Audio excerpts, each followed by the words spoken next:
त्या ठिकाणी आपण क्वेश्चन नंबर 29 सॉल्व करणार आहे.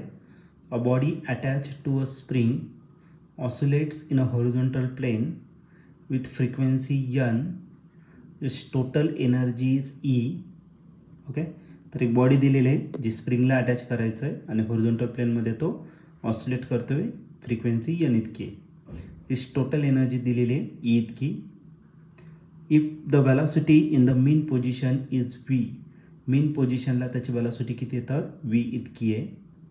Then the spring constant is, तर आपल्याला स्प्रिंग कॉन्स्टंट या ठिकाणी फाइंड करायचं आहे. हा क्वेश्चन 2020ला आलेला होता. याच्या 4 ऑप्शनपैकी पहिलं जे ऑप्शन आहे ए, ते आहे E pi square n square divided by v square. B option आहे 2E pi square n square divided by v square. C option आहे 8E pi square n square divided by v square. आणि D option आहे 4E pi square n square divided by v square. तर या 4 ऑप्शनपैकी या क्वेश्चनचं correct answer काय असेल तर हे आपण सॉल्व करूया आणि मग डिसाईड करूया.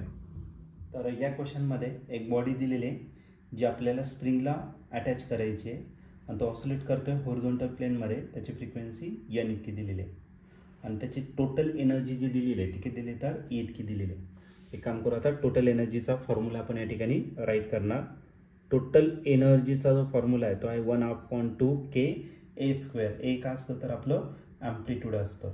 ओके, तर के आपण स्मॉल ए घेणार, के ए स्क्वेअर. हे काय तुमचं ॲम्प्लिट्यूड, ही झाली तुमची टोटल एनर्जी. पण ही जी टोटल एनर्जी आहे ती किती दिली तर E इतकी दिलेली आहे. मग टोटल एनर्जी रिप्लेस करू, फक्त E लिहिणार आणि तो काय आला 1/2 k a स्क्वेअर. याला आपण इक्वेशन 1 कन्सिडर करणार. पुढे दिलेलं आहे त्याची वेलॉसिटी आहे त्याच्या मेन पोझिशनला ती किती दिली तर v इतकी दिलेली आहे. ओके, मेन पोझिशनला वेलॉसिटी v इतकी दिलेली आहे. तर आपल्याला स्प्रिंग कॉन्स्टंट या ठिकाणी आपल्याला फाइंड करायचं आहे. आता वेलॉसिटी जर घेतलं, मेन पोझिशनला जी वेलॉसिटी असते ती वेलॉसिटी असते मॅक्झिमम वेलॉसिटी आणि मॅक्झिमम वेलॉसिटी किती असणार तर a ओमेगा इतकी असणार. आणि आपल्याला फाइंड काय करायचं, स्प्रिंग कॉन्स्टंट फाइंड करायचं.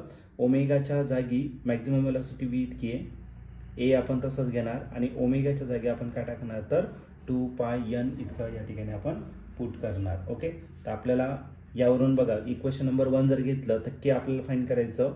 ए म्हणजे ॲम्प्लिट्यूड आणि ए ॲम्प्लिट्यूड आपल्याला दिलेलं नाही आहे. मग एक काम करू, ए फाइंड करून घेऊ, मग याला आपल्याला रिप्लेस करता येईल. मग ए जो असणार तो किती भेटेल तर v डिवायडेड बाय 2πn आणि ही जी व्हॅल्यू आहे ती कशामध्ये पुट करा तर इक्वेशन नंबर 1 मध्ये या ठिकाणी काय करा पुट करा. देअरफॉर इक्वेशन 1 बिकम्स काय भेटेल इक्वेशन 1 तर E is equal to 1 divided by 2 के तसंच टाकलं मी आणि एच्या जागी मी काय टाकणार तर v डिवायडेड बाय 2πn आणि त्याचं काय असणार तर स्क्वेअर. ओके, तर इच अँड इंडिव्हिज्युअल टर्म्स आपण या ठिकाणी काय करू स्क्वेअर करून घेऊ.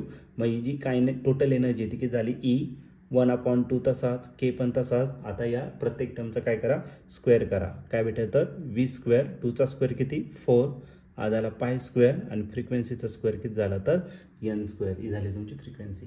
आता आपल्याला केच फाइंड करायचं आहे. ज्या बाकीच्या टर्म इकडे डिवायडेड आहे त्या मल्टिप्लाय करा आणि ज्या मल्टिप्लाय त्या काय करा तर डिवाइड. 4 2 किती झाला 8, हा झाला 8, हा झाला E pi square n square आणि अजून v स्क्वेअर इकडं मल्टिप्लाय, इकडे काय करा तर डिवाइड करून घ्या. आपल्याला काय भेटेल तर k. आपल्याला फोर्स कॉन्स्टंटच फाइंड करायचं आहे आणि याला जर सिम्प्लिफाईड केलं तर k इज इक्वल टू ऑप्शननुसार तर पहिलं 8, नंतर आहे तुमचा E, त्यानंतर पाय square n square and total divided by v square. फक्त मी लेफ्ट साईडचं राईटला लिहिलं, राईटचं लेफ्टला लिहिलेलं आहे. ठीक आहे, आणि या ठिकाणी ऑप्शन जर बघितलं तर ऑप्शन नंबर सी जो आहे तो या ठिकाणी करेक्ट मॅच होतोय. मग या क्वेश्चनचं जे आन्सर असणार आहे तो ऑप्शन सी असेल आणि ऑप्शन सी म्हणजेच काय तर k is equal to 8E pi square n square divided by v square. तर या क्वेश्चनचा आन्सर असणार आहे ऑप्शन सी.